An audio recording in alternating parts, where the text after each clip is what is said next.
Sa 8 bilyong tao sa mundo, paano mo nga ba malalaman kung sino ang nakatadhana para sa'yo?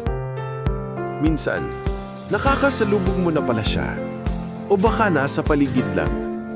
Pero hindi pa pala ito ang tamang oras upang magkakilala kayo. Daddy, meron akong itatanong sa'yo. Ano yun, kuya? Daddy, paano kaya nagkakilala ni Mami? I had a feeling that you're holding my heart. Nagsimula sila sa text-text, And I know that it kaso is busted. true. Pero hindi papatalo si Manny. Kung di madaan sa text, daanin sa call. 'Cause it's much too dear At to ito you. ay nauwi sa Aibo. Forever we'll be together. No one can break us apart. For love will truly be a At lalong mas napalapit pa sila sa isa't isa. You brighten my day. Date after date, mas lumalalim ang pagkakakilala nila sa isa't isa. Sa bawat tawanan, sa bawat kwento, mas nagiging espesyal ng samahan. Makukuha na kaya ni Manny ang pinakahihintay niyang mga salita? At yun ang unang I love you sa kanya ni Marivic.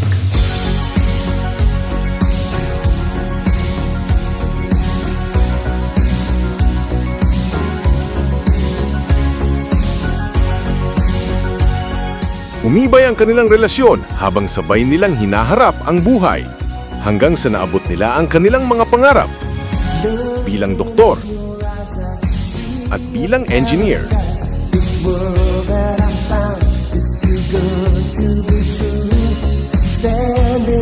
Hindi man naging madali, pero palagi silang nandyan para sa isa't isa.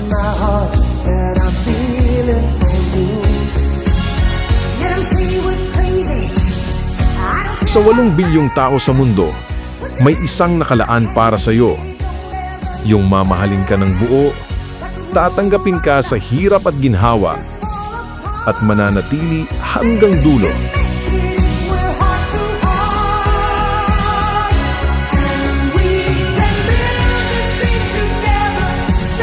Pinatunayan ni Manny at Marivic na ang tunay na pag-ibig ay kusang dumarating. Hindi minamadali, hindi pinipilit. Darating ito sa tamang oras, sa tamang pagkakataon at sa tamang tao.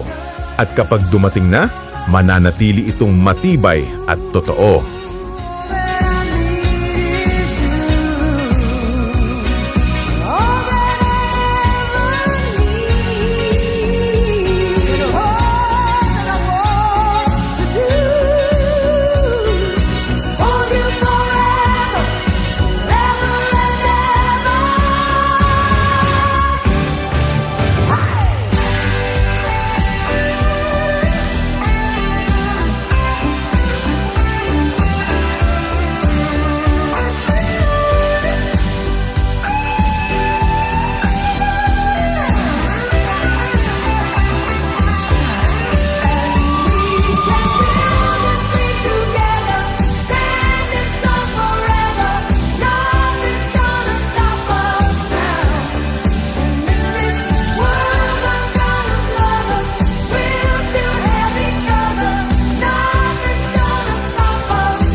Mami, kailan kaya ni Daddy ikakasal sa church?